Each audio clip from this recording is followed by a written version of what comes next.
मोहतरम नाज़रीन, अस्सलाम वालेकुम।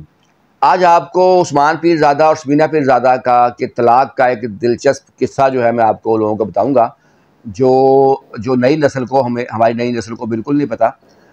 कई साल पहले जब ये दोनों यंग थे, उस वक़्त ये दोनों ही ड्रामों में आते थे और दोनों हकीकी ज़िंदगी में मियाँ बीवी हैं, उस्मान पीरज़ादा और समीना पीरज़ादा। तो जब ये दोनों हकीकी ज़िंदगी में, इनकी शादी भी जो है ना वो शायद 75 में हुई थी। तो दोनों का एक ड्रामा आया था, दरिया उसका नाम था। उस ड्रामे का जो रोल था उस्मान पीरज़ादा का, समीना पीरज़ादा का, उस ड्रामे में भी इनका मियाँ बीवी का रोल था। उस ड्रामे के रोल के मुताबिक उस्मान पीरज़ादा ने समीना पीरज़ादा को 3 बार तलाक दे दी। मैं तुझे तलाक देता हूं, तुझे तलाक देता हूं, उसने कह दिया कि मैं तुम्हें तलाक देता हूं, तलाक देता हूं, तलाक देता हूं। ये ड्रामे का ज़रूरत थी और ड्रामे का रोल था।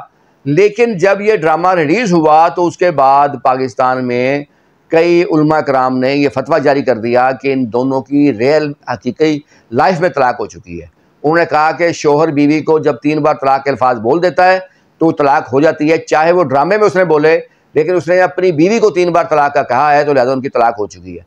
उस पर बड़ा मसला बन गया था इनके लिए, और कई उलमा ने फतवा दिया था कि ये अगर इकट्ठे रहेंगे तो ये ज़िना शुमार होगा।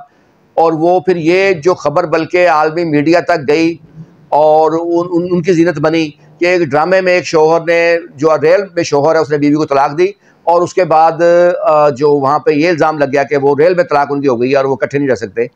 तो इन दोनों के लिए बड़ी मुश्किलात पैदा हो गई थी, क्योंकि ये इशू इतना उस वक्त हाईलाइट हुआ था उस ज़माने में। उसके बाद फिर वो जो थे उस्मान पीरज़ादा साहब, उनको फिर एक आलिम दीन थे, उन्होंने इनसे कहा कि वो उनसे मिलें और वो इस मामले, ताकि ये मामला जो अखबारात में चैनल्स पे आ रहा था मुसलसल, ये मामले को सॉल्व किया जाए। तो उस पर जो है उसके बाद फिर इनका मेल मिलाप करके ये मामला जो है वो ख़त्म किया गया था। और उसमें फिर जो है बल्कि ये कहा गया था उस्मान पीरज़ादा से कि वो ये कह दे कि जी वो ड्रामे में उसने तलाक दी थी, उसकी नीयत नहीं थी, उसके बाद उसने बीवी से रुजू कर लिया था। तो इस तरह करके बाद में बड़े अरसे बाद जाके ये मामला ख़त्म हुआ था और इस मामले में शदीद परेशानी हुई थी उस्मान पीरज़ादा को भी और समीना पीरज़ादा को भी।